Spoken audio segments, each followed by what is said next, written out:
Hi friends, कैसे हैं आप सब। और मैं आपके लिए लेकर आया हूं दूसरे वीडियो में शॉर्टकट कीज़ जो कि बहुत ही कॉमन्स हैं, पर बताना ज़रूरी है। हमारे बहुत से नए फ्रेंड्स होते हैं, वो एक्सेल सीखना शुरू करते हैं शुरू में, और मैंने खुद के एक्सपीरियंस से ये देखा है कि बहुत से लोगों को छोटी छोटी जो कमांड्स होती हैं वो तक मालूम नहीं होती हैं, और इस वजह से वो अपने सीनियर से गाली खाते हैं या फिर उनसे डांट खाते हैं।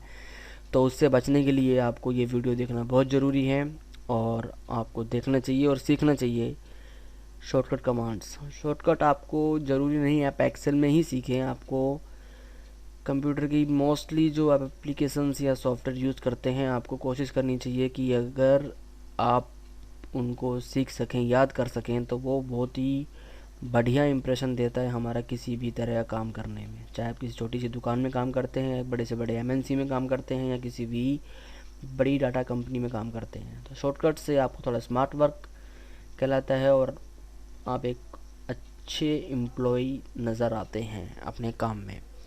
तो आज हम बात करेंगे, हमारी 5 कमांड्स मैंने यहाँ पे लिखी हुई हैं आपके लिए, जो कि है,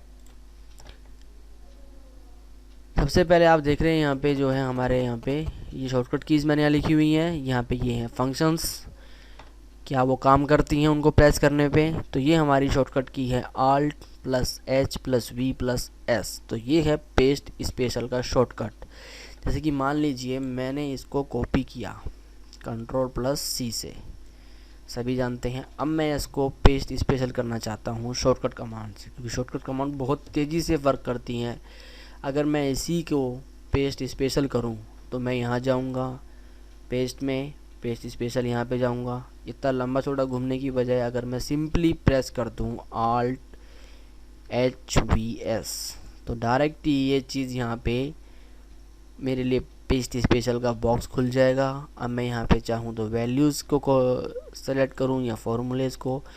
जैसे कि मैंने आपको बताया, मैंने सिर्फ एक वैल्यू सेलेक्ट की है, कॉपी की है, तो मैं इसको वैल्यूज़ लूँगा और मैं यहाँ पे इसको ओके करूँगा। तो सिंपली इसने मेरे सामने यहाँ पे पेस्ट स्पेशल कर दी है। 45 को एज इट इसने यहाँ पेस्ट कर दिया है। अब दूसरी कमांड है दोस्तों Ctrl+X, जो कि है कट। कट मैं आपको बता दूं, कट जो होती है वो आपकी एक ऐसी कमांड है जो सिमिलर है कॉपी पेस्ट के, बट थोड़ा डिफरेंट है। थोड़ा डिफरेंट इसलिए है कि अगर हम यहाँ से इसको यहाँ से Ctrl+X यानी कट करते हैं, तो हम इसको दूसरी जगह जब पेस्ट करेंगे तो ये यहाँ पे मौजूद नहीं रहेगी, जैसे कि मैंने यहाँ पे कर दिया।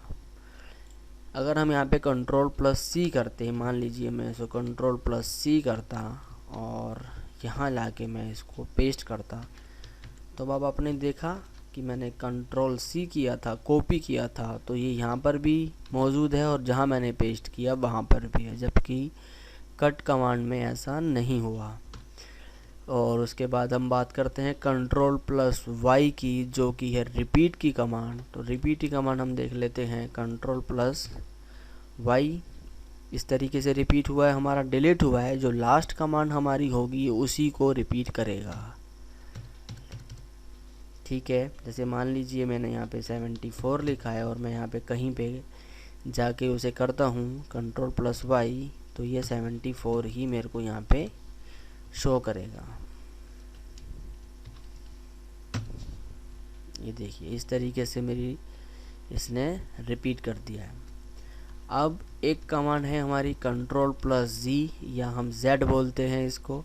ये करती है अंडू। अंडू का मतलब होता है जैसे आपने कोई काम यहाँ पे गलती से कर दिया, या फिर आपने कोई गलती से कोई XYZ कुछ भी लिख दिया और आप चाहते क्या, तो गलती से लिखा गया, या सिंपली उसको आप डिलीट कर दीजिए इस तरीके से।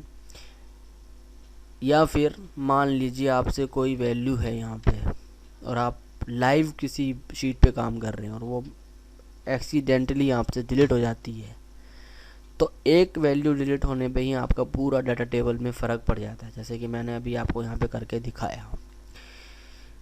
तो आप क्या करें, अगर आपको वो वैल्यू याद नहीं रही कि मेरी 65 थी, 67 थी या 68 थी, तो आपको क्या करना है, जैसे ही वो डिलीट हो जाती है या कुछ भी उसमें आप दूसरी कमांड यूज़ कर लेते हैं या वो चेंज हो जाती है, तो आपको करना क्या है, उसमें कोई और कमांड यूज़ किए बगैर सिंपली अपने कीबोर्ड से Ctrl+Z प्रेस कर दीजिए, जिससे कि वो जो वैल्यू थी पहले वाली वो वापस आ जाएगी। इस तरीके से हमारा काम करता है Ctrl+Z। Ctrl+Z एक्सेल में एक या दो बार ही चलती है, इसके आगे आपकी वो एक मेमोरी होती है, उसके आगे वो नहीं चलेगी। लास्ट कमांड है हमारी आज के इस वीडियो में, वो है Ctrl+-। तो यानी कि Ctrl+- अगर हम करते हैं तो वो डिलीट करती है सेलेक्टेड सेल को। जैसे मान लीजिए ये सेल हमारा सेलेक्ट हो रखा है, इसको मुझे डिलीट करना है, तो मैं क्या करूँगा, या तो सिंपली मैं डिलीट कर दूँ या फिर Ctrl+-। इस तरीके से एक डायलॉग बॉक्स खुलेगा। तो ये पूछता है आपसे कि आपको शिफ्ट सेल्स अप जो आपने सेलेक्ट किया वो डिलीट करना है, या लेफ़्ट वाला करना है, या एंटायर रो करनी है। तो ये सेलेक्ट वही करेगा जहाँ पे आपने सेलेक्ट किया हुआ है। बाकी यहाँ पे ये 3-4 जो ऑप्शन है हमारे अलग दिए हुए। मान लीजिए मैं ऊपर वाला करता हूँ, तो जो इसके लेफ़्ट में होगा वो इसको डिलीट करेगा।